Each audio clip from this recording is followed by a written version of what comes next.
pessoal, voltamos com o nosso podcast, o Taço Conta. E a gente tem muita coisa para contar nesse finalzinho de janeiro e fevereiro. E a gente tem vários assuntos, gente, que a gente elencou aqui para levar conhecimento para vocês. Mas antes, queria pedir para vocês curtirem as nossas redes sociais, irem lá, colocar os seus comentários. Eu queria agradecer os telespectadores. Estamos recebendo bastante comentário no TikTok, né, Kézia? A gente tá lá, tô respondendo assim, adicionando vocês. Então, já queria agradecer. Curtam o Facebook, o Instagram, TikTok, ouçam a gente completo lá no YouTube e fiquem de olho nos nossos cortes, tá? Bem, hoje a gente tem uma convidada especial, né, pra mim, né, que sou mãe, né, que é a minha filha, Luana. Então, a gente tá aqui com a Luana Tasso. Luana vai falar um tema pra gente que é um tema de muitos jovens desse país, que são os desafios do estudante. Então, eu já dei um bate-papo aqui com a Luana um pouquinho antes, pra gente falar um pouquinho, né, sobre esse desafio, né, dessa juventude aí nesse nosso país. E aí, Luana, tudo bem? Ei, tudo bem? Tudo bem, gente? Prazer. Seja bem-vinda aqui no podcast da Taço Conta. E aí eu queria ver, Luana, com você já começando o seguinte, né? A gente tem no país o ensino médio muito diversificado, né? E estamos com 2 modelos de ensino, né? Atualmente, né? A gente está terminando o modelo de ensino anterior, que é aquele modelo onde você não tem escolha, e estamos indo para o novo modelo de ensino médio, que é quando você começa a ter opções de escolha, né? Para você ter um caminho melhor para escolher o seu futuro. O que você acha desse ensino médio no país e do modelo? Você fez intercâmbio no Canadá, né? Ficou lá 5 meses. Conta um pouquinho pra gente dessa dificuldade que se tem hoje de escolher a profissão no Brasil, sabendo aí que você teve uma segunda experiência, que foi fazer um pedaço do ensino médio lá no Canadá. Conta um pouquinho pra gente. Com prazer.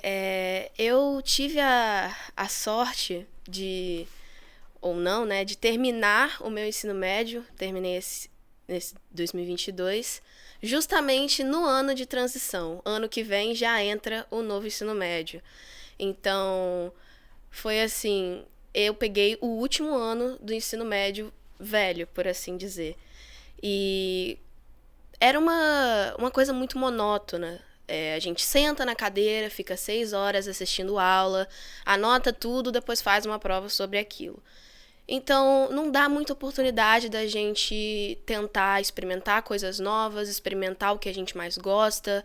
A gente só tem que saber tudo de tudo para uma prova no final do ensino médio. Lá no Canadá, que eu tive a oportunidade de fazer intercâmbio por 5 meses, era um pouco diferente. Lá, a prova que dá a oportunidade de você entrar na faculdade é basicamente inglês e um pouco de matemática. O básico do básico. E eles contam, para você entrar, o seu histórico escolar. Então, você tem que ir bem no ensino médio para conseguir entrar na faculdade, para mostrar que você realmente tem a capacidade. Não só uma prova mostra o que você sabe fazer. E lá, você tinha 4 matérias mandatórias, que era uma matemática, uma linguagem, uma humanas, né, história, geografia, e uma ciência, biologia, química ou física. Você podia escolher entre elas. Claro que você, ao decorrer do ano, tinha que fazer algumas mandatórias, mas você podia escolher quando você ia fazer e qual nível você ia fazer, dependendo do que você queria fazer na faculdade. Por exemplo, a minha professora de geografia, ela não fez a matemática do 3º ano, porque a faculdade de geografia não precisava de uma matemática tão avançada para ela poder dar aula. No Brasil você tem matemática até na discursiva de direito, né? Né? Pois é. Então não faz sentido. Eu fiz agora a prova da FUVEST e infelizmente tinha discursiva de matemática para direito. Então não entendo por que isso funciona assim aqui. Mas lá era realmente uma coisa mais libertadora. E as outras 4 matérias você podia escolher. Tipo, tinha gente que escolhia dança, tinha gente que escolhia banda, aula de teatro, culinária. Era Você realmente acha que o modelo que a gente usa hoje no Brasil, os seus colegas de sala de aula, né, dificulta para a pessoa escolher a profissão? Porque eu fui nas escolas de ensino médio fazer um trabalho lá, pelo CRC, né? Nada a ver com a taça, pelo CRC. E aí a gente chegou lá e perguntou para os alunos o que queriam fazer. E assim, poucos alunos sabiam efetivamente o que eles iam fazer, porque eles são tão focados para passar no Enem, que às vezes eles nem escolheram ainda o que eles querem. Então eles estão, tipo assim, eles não conhecem contabilidade, eles veem as matérias, as profissões mais comuns. Então é direito, engenharia e tecnologia. E esquece do resto. Né? Você acha que isso dificulta essa modalidade que a gente tem hoje? Dificulta bastante, bastante, porque principalmente na minha escola começou a ter isso um pouco antes de eu sair, que era o projeto de vida, que eles incentivavam os alunos a pesquisar, a saber sobre as profissões e tal, mas a maioria das escolas não ajuda os estudantes a saberem o que eles querem fazer, não ajuda eles a pesquisarem o que é cada profissão, o que cada profissão faz. Eles só têm acesso aos livros e saber o quanto é a raiz quadrada de X. Então... Foco é o Enem, né? O foco é o Enem. Quando você chega no terceiro ano do ensino médio, o pessoal fala, você já tem que ter o que vocês querem fazer em mente, porque o foco é estudar pro Enem. E para quem não tem isso em mente, só começa a estudar doidado, um monte de matéria, para no final chegar na prova e às vezes nem ir tão bem mesmo sabendo de tudo, porque querendo ou não, uma coisa que eu aprendi esse ano foi que você precisa ter um foco em mente para saber estudar pro Enem. Porque o Enem é uma prova que é abrangente, mas ao mesmo tempo específica. Porque quando você usa ela no SISU para entrar na faculdade, cada faculdade tem um peso para diferente matéria, para cada curso. Não é igual antes, né? Você tinha uma nota e aquela nota você usava. Não é igual antes. Então, se eu quero fazer medicina, eu preciso me dedicar mais para ciências da natureza do que se eu fosse fazer direito. Ciências da natureza não era tão importante assim. Então... a escola, ela não pensa nisso, ela só pensa em, tipo, estuda, chega lá no Enem, acerta quantidade X de questões. E aí vai sair o outdoor, né? Fulano passou em primeiro lugar em todas as medicinas. Só que não funciona assim.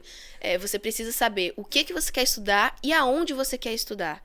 Porque se você souber aonde, você sabe o peso de cada matéria para aquele curso que você quer fazer, e você pode estudar baseado nisso. Só que não ensinam isso na escola pra gente. E Luana, você colocou também uma questão de falta de apoio psicológico, relações durante a escola. O que você quis dizer com isso?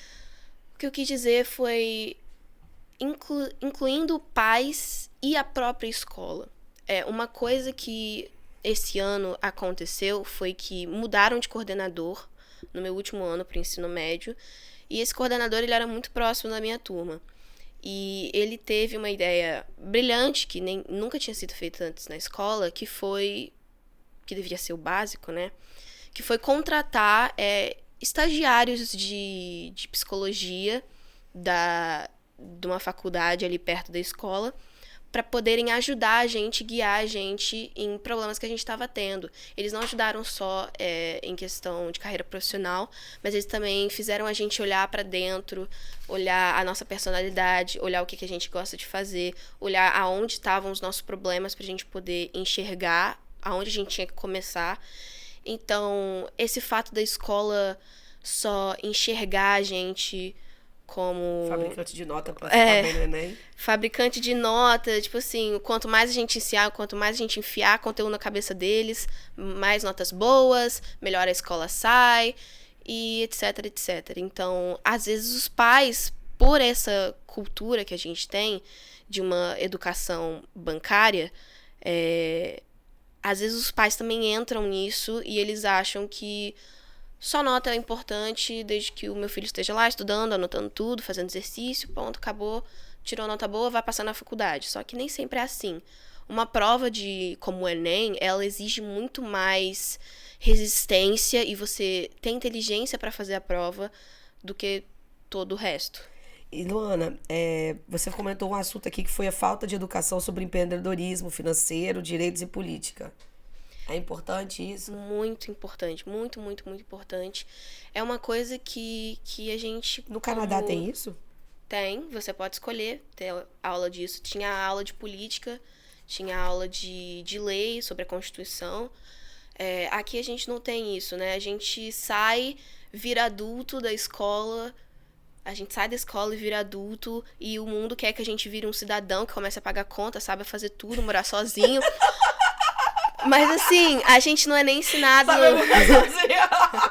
A gente não é nem ensinado os nossos próprios direitos, a gente não é ensinado como funciona o financeiro, como funciona o mercado, como paga a conta. Então, o novo ensino médio tem um projeto muito legal disso aí, que é educação, na realidade, na área pública. Na privada eu não sei, porque o que eu tô indo são escolas públicas. Então, na escola pública tem um projeto muito legal, que é uma linha de educação financeira, onde os alunos vão aprender isso, e uma linha de educação fiscal, né? Por quê? Porque, na realidade, tudo que a gente tem, ou que o governo deveria fornecer, como saúde, educação e segurança, que é o básico para as pessoas viverem, é através de tributo. Então, eles estão tentando colocar aqui no Espírito Santo, né? Porque eu vou falar por aqui, porque cada estado tem uma linha, educação financeira, educação fiscal, para que o aluno saiba isso que você falou, né? Empreendedorismo, saiba fluxo de caixa, sabe o que é.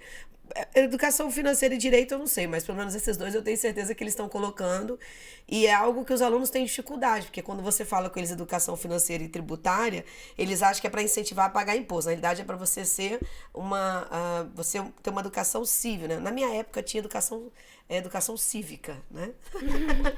Na sua época não tem mais, mas tem coisas antigamente que tinha que hoje fazem diferença. Então a gente tinha, por exemplo, no ensino religioso de uma forma geral, a gente tinha educação cívica, a gente tinha sociologia, né? Isso no ensino médio. Porque você queria formar uma pessoa. Então, como virou o Enem, você está formando executores de Enem para poder a escola ficar ali na ponta. Então, quem passa mais alunos está melhor colocado. Então, é isso que você falou.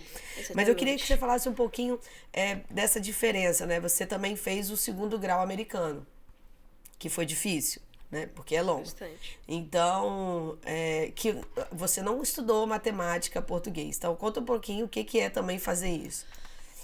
O 2º grau americano eu fiz por um projeto que tinha na minha escola chamado High School. O High School é um projeto online que você faz basicamente 4 matérias para te dar o... Como é que é o nome? O diploma americano. E dessas 4 matérias eram economia, que era muito chato, porque era online, né? Mas não tinha o que eu fazer, mas para você ver como a economia é importante. Economia, história americana 1 e 2, né? Não tinham como deixar a história de fora. E governo. A última matéria era sobre governo, como funcionava a política dos Estados Unidos. E eu percebi como é importante que as pessoas elas saibam disso logo quando saem da escola, porque é logo quando você sai da escola que você vai votar, que você vai ter essa obrigação cívica, e você, na maioria das vezes, não sabe como isso tudo funciona, você segue o que seus pais acreditam, que o pai e a mãe falam. Então, não tem essa liberdade de você ir lá e pesquisar. As pessoas, elas não têm esse conhecimento. Então, uma coisa que eu acho muito importante da gente estimular essa liberdade nos alunos. Liberdade de mostrar para eles como eles podem achar as respostas que eles querem e julgar por eles mesmos qual opinião eles querem ter. E procurar no lugar certo, né? Porque tem um monte de coisa aí que é mentira, então também tem que procurar no lugar certo. Não, porque essa questão da educação política, a gente não está muito acostumado no Brasil com isso, porque todo mundo tem medo de você escolher lados. Na realidade, não é isso que você vê quando você faz o ensino médio americano. Não.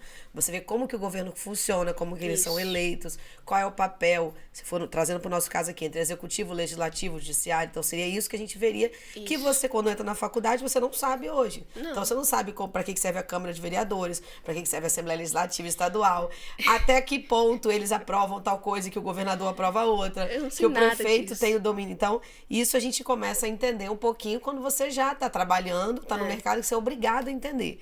Então, isso é muito legal, porque é muito importante que realmente os jovens saibam isso, né? Para poder não ficar não só alienado e até saber escolher seu futuro, sua carreira, porque isso interfere. Então, de repente, tem gente que fala, eu quero ser político. Será que você tem condições e capacidade para isso? Né? Será que você está disposto a poder... Então, será que você está fazendo pelos motivos certos? Entendeu? Então, aí a gente queria... É muito importante isso, Luana. E, Luana, se você como estudante ainda, que agora você está na fase aí de vestibulanda ainda, né? Qual a dica que você dá para as pessoas, para os jovens, né? Que estão passando agora, estão entrando no novo ensino médio. A gente está no 1º ano do novo ensino médio. Considerando aí as escolas públicas no 1º ano. Qual a dica que você dá para esses estudantes, para esses jovens, para eles terem um direcionamento? Porque você também não precisa ficar só dentro da escola. né? Você pode ter outras coisas. Hoje a internet está aí um caminho aberto para você estudar o que você quiser. Então, também tem que ter um pouquinho de força de vontade para você aprender. Então, qual é a dica que você dá para quem vai nos ouvir, nos ver depois, para os jovens, como que ele vai, né, para esse conhecimento? Primeiramente, eu dou a dica de paciência, porque nada entra na cabeça do dia pra noite e nada a gente consegue aprender só lendo um livro. Paciência, porque esse período vai ser um período difícil dentro do ensino médio, porque o período de transição é sempre o mais difícil, é sempre o período que as pessoas estão entendendo como o sistema funciona, e eu espero que dê tudo certo, sinceramente. Eu acho que vai ser uma boa mudança se o governo souber como lidar com isso e mudar tudo do jeito certo, guiar os nossos estudantes do jeito certo. E eu acho que, inicialmente, vocês deviam começar a pesquisar sobre profissão desde o primeiro ano. Ir lá na internet falar profissões que estão abertas e pesquisar o que cada profissão faz, fazer teste. Que tem na internet gratuito vários. Também acho justo achar um apoio psicológico, porque é muito difícil passar por essa fase, porque a gente sabe que não tem só a preocupação com o que a gente vai ser quando crescer, né? Tem, será que eu vou continuar com os meus amigos? Será que vai dar tudo certo? Será que eu vou conseguir ser um bom adulto? E, enfim. Então, apoio psicológico é muito importante, e buscar ir com calma, entender o seu próprio tempo. Todo mundo estuda de uma maneira diferente, cada um tem o seu tempo para aprender as coisas, e sempre ter um foco em mente. Nunca estude só por estudar, estude porque você tem um foco, um lugar que você quer alcançar e algo que você almeja mesmo. Eu estudo porque eu quero chegar numa posição em que, dentro da área de direito, eu seja reconhecida. Então, eu vou estudar para isso. Eu estudo porque eu quero ser política. Eu vou chegar e vou estudar para isso. Eu estudo porque eu quero ser professora de matemática. Você vai estudar o máximo para isso. Então, nunca tem algo que estude pouco e você chega lá. Sempre a gente tem que continuar estudando, e a gente não para de estudar mesmo quando a gente sai da escola. O negócio assim, a pessoa ouviu, né? Isso significa que você ouve os conselhos da mãe, gosta tanto, gente. Luana, obrigada, né? Por estar aqui com a gente. Eu acho sempre importante aqui no nosso podcast, gente, a gente sempre traz diversos assuntos, né? Assuntos que são muito atuais e que são do dia a dia das pessoas, porque na realidade quando a gente fala do Tássio Conta não é para contar a contabilidade, é porque eu já faço isso o dia inteiro, é para contar outras coisas, gerar conhecimento, gerar novas possibilidades para as pessoas. Então, Ana, obrigada por você estar aqui com a gente contando um pouquinho dessa história, né? Divulgar depois esse podcast aí para seus amigos, né? Tá, falar um pouquinho das dificuldades, e a gente conta com você no nosso próximo Tássio Conta, né? Então a gente volta com muito mais novidades nesse mês de janeiro e fevereiro, logo nesse início de ano. Curtam as nossas redes sociais, deixem seus comentários, adicionem a gente, né? Façam aquele aviãozinho lá no Instagram, e a gente volta com mais novidades para vocês. Até lá!